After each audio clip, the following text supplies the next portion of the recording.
You're changing championship again. How hard is that going to be? It's an order of magnitude more complex. That's the thing I think all of the drivers are going to struggle with the GT3 car. How do you not just throw your headphones off and fling them and storm out? Don't get me wrong, there has been a couple of times that that's happened. When something like Noah's crash happened, what do you do to spring into action? Yeah, it's an important part of the story.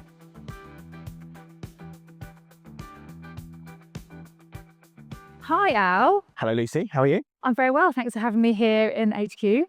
Thanks for coming. It's always good to see you. And you. So we are, 2 months away from the start of the season? Oh, it's not long, is it? How do you feel? Yeah, we never feel ready, ever. It's never once happened that we got to the first race and thought we've done everything we possibly can. And I think that's normal. I think that, you try and maximise the time that you've got between the end of last season and the start of the next season in terms of getting stuff ready on the cars and in getting the drivers prepared, getting the crew prepared. But it always feels like that we could have done more. We just run out of time. And I think we're in that position again that we've got a million things that we want to do. I mean, it's always a case of prioritising stuff. So finding the things that we really need to do, getting those done and then getting ready. But of course, we've got pre-season testing coming up even sooner, right? So although we've got a couple of months until the race season starts, testing's happening in 3 weeks. So it's not long left to go. So, and there's a lot to get done in those 3 weeks because that is a massive opportunity that you can't waste. So tell us about what's going to come from that time in Portugal in February. Yeah, it is a massive opportunity, and it's, we're really lucky that we get that chance to take the drivers and the cars out there. We have to do a lot of planning beforehand. So we have to plan kind of every minute of every day that we're out there to make sure that we don't let it slip by when we're there. The main thing that we're looking for is getting time in the cars for the drivers. That's getting the drivers used to how these cars are handling. But also we're generating a lot of data. So we're generating information that's going to inform our setup decisions throughout the rest of the season. So we might go out there and we might try different setup things on the car. We might try different driving styles. We might just see kind of really what difference the tyre pressures make to how the car's handling, and what difference does a bit more camber here or a bit less camber make. And so we can iterate through this kind of test scripts to try and generate a body of understanding of how that car is handling and responding to setup changes. So but everything costs loads of money. We know that. We've always spending eye-watering amounts of money, and it costs money to get the whole team to Portugal. So why does the benefit of taking us out there to another country outweigh us just doing it in the UK here? Well, I mean, what the conditions are like in June when we're racing in the UK. The ambient temperature is 20 degrees or 25 degrees, and the relative humidity is 60 degrees, and the track temperature might be 35 degrees. We don't get that in February in the UK. You probably can't hear it on the video at the moment, but it's pouring with rain. And this is typical of what we would get in the UK this time of year, right? So the more relevant the data is, the more useful it is. And it's only relevant if we're getting it in the same conditions. So we go to Portugal because the conditions that we get there at this time of year are closer to the conditions in which we'll be racing. Okay, cool. Because there's so many different changing factors in every race, I guess, and you're trying to control it as much as possible to emulate what you're actually going to face. Yeah, of course. Yeah, I mean, you train as you mean to fight, right? But more than that, the trip is a chance for the drivers and the crew to get together and be away from home and not have to worry about the burdens of home life, and focus on what we're doing, but also focus on team building. We'll go out there for maybe a week, we'll test for 4 days and go and ride motorbikes for 3 days, and everyone sort of hangs out. And that's how you build a team that works well over the course of the year. So that can't be overlooked. That's a really important part of it, is the team building side of things too. Yeah. 100%, yeah, and I'm lucky to be part of that, and I can't wait to get there again. So there's so much we could talk about. No one knows the depths of stuff that goes on in this workshop. I mean, it looks pretty full around us here, including a GT3 that looks very not together at the moment. So let's talk about this GT3 project at the moment. So we've talked about what a massive step up it is. Why is it such a big thing for us to move from GT4 to GT3 in the simplest way possible for someone like me to understand? Yeah, I mean, I know you understand a lot of this anyway, but it's an order of magnitude more complex, the car. It gives us more options in terms of setup. But I think Mike's been on with you and had a conversation, and he explained it really well. The GT3 car is a race car that's been made to look a bit like the road car, whereas a GT4 car, which is the point that we're moving on from, is a road car that's been made a bit racy. And that's a really accurate way of describing these things. What that means is that we've got a more complex tool to use, a tool that's lighter, that's faster, that's lower, that's got more aerodynamic downforce, a tool that's more of a race car in every way, right? And this testing then becomes more important, because you can get a bit lost in the detail with these cars, and you can go down a rabbit hole when you've got too many options in terms of setup and in terms of driving style. Difficult to know which one's the best one without trying them all, which does become phenomenally expensive to go out there and get that kind of level of testing. It eats tyres. So, you might get 40 minutes, 45 minutes of useful life on the tyres before they start dropping off. 45 minutes? Yeah, before there's a big change in it. Yeah. So we'll end up going through a lot of tyres in the test. And, and as we mentioned, you have to plan every minute of every day, not just so that you're not missing opportunities to learn from the car, but also so that you're not using the car unnecessarily. The cost of putting mileage on this car is phenomenal too. Things wear out very quickly in a GT3 race car because they're under such a load. And so we don't want to be just plodding around, putting mileage on the car when we're not learning anything. Every lap needs to have a purpose. And so the planning comes in big in that way. So how are you going to get the drivers and the crew ready for that step up? So, I mean, as me, I don't know anything about cars, but wow, looking inside that compared to what they've been dealing with this year, it's like worlds apart. So how do you get the crew ready and how do you get the drivers ready? Yeah, it's cool. It's not an easy thing. We're lucky that we've got a bunch of crew who really thrive on learning new things, and the drivers too, That's one of the things that's always stood out to me in this team is everybody is keen on always being above average and every day a little bit better. Those are a couple of our core values. And so it's quite an organic thing for us to get a new tool like that and for the crew and the drivers to want to learn it. And so there's loads of resources available. We get a lot of support with these cars from BMW Motorsport, but also we get support from other engineers that we might hire in to come and help with the benefit of their experience, which has been a good thing. As well, for the drivers, they get the experience of the works drivers from BMW. So we're lucky enough that we're going to have Dan Harper, who's just last week won Daytona, which a great result for him and for BMW. And he's going to be there with us in Portugal, so he can really use his experience to teach our drivers how to drive a car. So taking a driver like Paul, for instance, he's sort of rocketed up in terms of level of competition with us and his level of experience. What kind of things do you think he's going to have to get to grips with that were really different from last year? The big difference is what we call the non-linearity. So a car like the McLarens that are behind you, they don't have a lot of aerodynamic downforce. So they rely a lot on their mechanical grip, the grip that the tyre and the suspension develops on the road. That's more of a linear thing. So by that, I mean it's more predictable in terms of how the car responds based on speed. With a car like the GT3, it's predominantly aerodynamic above a certain speed. And so it's non-linear. So it responds differently at 150 kilometers an hour to how it responds at 50 kilometers an hour. And the big thing, primarily because the human brain doesn't work in that way, the big thing is building a mental map of a non-linear system. And that's the thing I think all of the drivers are going to struggle with for the GT3 car. I think they'll get there for sure, but it is a steep learning curve. There's kind of relearning that natural driving style again then, isn't it? Which is interesting when we get people to try the hand controls, for instance, and it's something it's not an automatic response to driving a car. They've got used to GT4 and now they've got to learn again for the GT3. Yeah, and there's an element there of unlearning, isn't there? They have to forget some of the things that they thought they knew before they can then build a new mental model of how that system responds. And that's about seat time. And interestingly, the older the driver, as you can imagine, the longer that process takes. Yeah. And so when we work with really young drivers, they can get to grips with new systems quite quickly, but older drivers tend to need more seat time. So Paul might be a bit tricky because he's a bit old. I know, he's getting a bit long in the tooth, isn't he, Paul? He still looks good for it, though.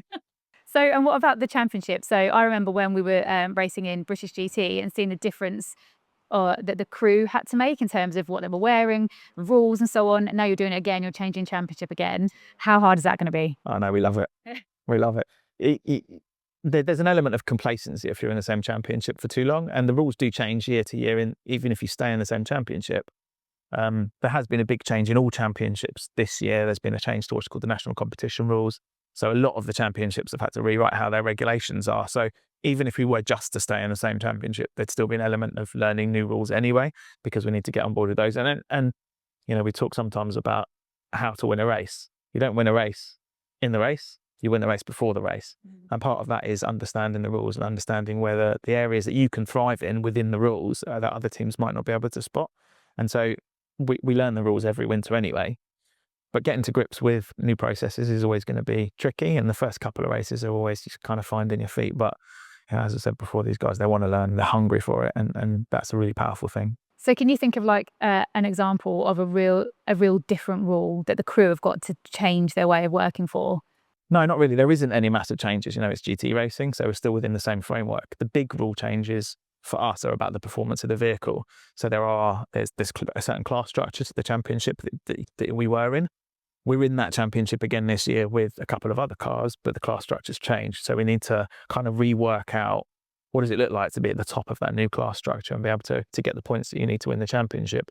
But in terms of the GT3, it's the rules are more complex, but there's nothing there that's kind of unusual. There's no real standout things that are a big change to the way we're working. We just need to make sure that we're within those regulations at all times. And how does it feel when you're the newcomer on the block, when you're starting a championship for the first time? You obviously did it. You did it with British GT. At one point, we were new in Brit car, although we're never really seasoned now. How does it feel when you're surrounded by people who probably are questioning, like, who are these guys? How are they going to be? Do we take them seriously? My favourite bits. Yes, I love it. I really love it. We've had it before where you turn up at a race and the other competitors might come over and go, "Oh, it's so great, you guys are having a go, you know, got these people out there, a pat on the back, have a good time in the race." As soon as our drivers are on the step above them on the podium at the end of the race, that disappears, and instantly they see us as fellow competitors, which is important to our drivers. You know, we've spoken before about the power of normalising disability that motorsport has, and that's never more obvious than in those situations. Yeah, absolutely. And that kind of reputation that we've got in the paddock, I think, is something that I'm always like really in awe of when I'm watching you guys at work. And I think, you know, we had a really great 2025, but you had some really hard race weekends, didn't you? Where anything that could go wrong did go wrong. Yes. Talk us through an example of that and how you keep going as a crew when it feels like everything is just going, and other people might just stop. Yeah, well, I mean, you know, these things are always led by crashes, right? And so that can come from different reasons. It can come from track conditions changing. It can come from other competitors taking us out, and it can come from drivers making mistakes. Yeah. Right. And we had all three of those. Of course, the course of the season, you know, Noah had a really unfortunate incident where he was doing really well and he was going round and round and round at Warren Park, and his lap time was getting better and better, and he just overstepped the mark a little bit and ended up binning the car off. And it's in that situation, it's tough for the crew because they put a lot of work into getting these cars ready, and they know what then it's going to take to get it ready for the next race. But more than that, it's tough for the driver because it's a difficult thing to see a driver have to go through that. All drivers are going to crash at some point. If they don't, they're not trying hard enough. You know, we build the cars to be as safe as possible. The circuits are built to be as safe as possible, and the drivers have got appropriate safety kit. And so the risk of harm is minimised, but it's kind of the emotional trauma, right, of the drivers. And that's something that's harder for our team, I think, than other teams because of how close everyone is here, you know, because we're all a family and we're all pushing for the same reason. So when a driver crashes, it's harder for them than it would be if they were just turning up at an arrive and drive team and they were paying some money and going racing, right? Everybody buys into this team ethos. Yeah. And so when we crash, we all crash together and everyone suffers. But when we win, we all win together, and that's amazing. That's what it's about. It's those moments. So talk me through what happens when something like Noah's crash happens and you've heard it. You're the one that's there at the data desk. You realise what's gone on. Yeah. What do you do to like spring into action and decide how you're going to deal with this? You're in the lap of the marshals at that point, right? So the initial reaction is always, is the driver okay? And we want to get clear communication from the driver that they're okay. What happens on track at that point is often the driver's taken out of the car, and so you lose communication with them. So it's critical that you get a situation report immediately from the driver before they have to leave the vehicle. The car then could get recovered back onto the track. So if the driver stays in the car and it's not too bad, they can sometimes tow the car back onto the track. You know, if it's stuck in the gravel, they'll push it back out. If it's hit the wall, that's end of race for that driver. You know, they need to go to the medical centre. They need to be checked over to make sure that they're okay. And inevitably the car is in the right state. And so that needs to come back to us. So then it begins a kind of a waiting period for the car to come back. And we have other cars out in the race often at this point, right? It's unusual for us to run one car in a race. And so not only have we're concerned about the driver, and we're concerned about what's going to come on the back of the flatbed in 5 minutes when the car gets back around, but also we need to not forget that we're still racing. You know, we've got other cars and other drivers out there. And so it's a lot. But, you know, one of the unique things about motorsport is how calm everyone has to be in these situations, because as soon as you panicked, something's gone wrong, right? And as soon as you panicked, everyone's getting stressed, and you've lost the race at that point, and you've lost the championship at that point more often than not. And so you need to kind of roll with the punches and if you can get the car back out in that race, you do. Not because you need to finish the race necessarily, but it's really important to get the driver back in the car as quickly as possible after something like that happens. You know, if a driver has a chance to dwell on crashing for a week or 2 weeks or a month, it does affect their performance long term. Yeah. So we want to get the driver back in the car as quickly as possible. But I don't know about you, I love seeing these situations unfold sometimes. You know, as long as everyone's okay, it really galvanizes the team. And we've had some wins over the years that have been really easy. I don't remember them. None of the mechanics remember them.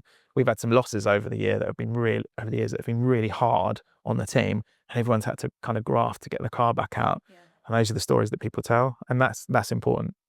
So, but you describe that like it's easy. No, you're not making it sound like it's easy. But in terms of coping with that level of stress, so like I always often when I see you at the data desk, you've got headphones, you've got a million screens on the go, you've got sometimes a garage full of sponsors, a garage full of family, and everything else. What is your personal way of dealing with that?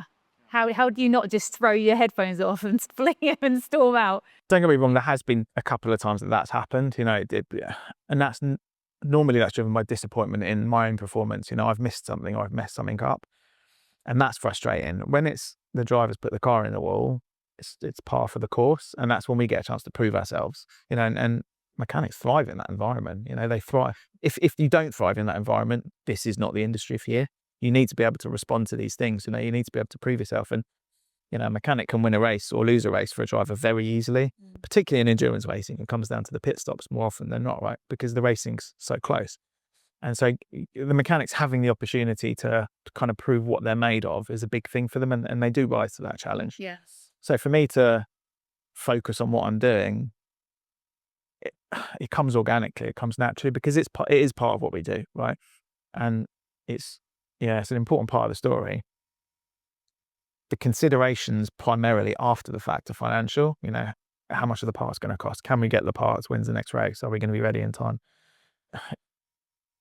These things we can solve afterwards. We don't need to worry about them at the time. And so there is no train of thought about how we're going to deal with that until we leave the track. At the end of the day, we focus on what's happening right in front of us at that point in time and nothing else. And it doesn't matter if we've got screens and screens of data coming into us and we've got loads of sponsors in the garage. We've got this tunnel vision on what we're doing in front of us, and you honestly have no perception of any of that outside of that. It's you, the mechanics, and the car. We get it done if we can, and there's nothing else in your world at that point in time. There could be a unicorn walking through the garage. We wouldn't notice. None of the mechanics would notice, right? Because you are so focused on what you've got to do. And don't forget, as soon as the race starts, all of the people that are involved in it are on high alert. Yeah. There's an adrenaline that you get as soon as the flag drops, right? And so that just continues, and you're already in a situation where you're full of adrenaline, full of it, and so you just capitalize on that, get the job done as quickly as you can, and hopefully get the car back out. But you've built an amazing team that functions like that, I guess, because of that ethos that you've created and so on. So I remember thinking when we were actually in America for the Race of Remembrance, and your crew were back here dealing with the last race of the season, which was difficult on its own because we didn't want to be split in the way that we were, but diary was what it was. And of course they had a nightmare situation where the car was in pieces, and then when you look back and you can see the footage and the pictures of them working their socks off to get that car back out again in the dark, how did that make you feel? Yeah, super proud. Yeah, how lucky we are that we've got these people that we can work with, right? And it's not, for sure, it's not by accident. You get a few people who are the right kind of person for this kind of work and the team, and that attracts more people who are like that. There's been people over the years who haven't been a good fit for the team, of course, right?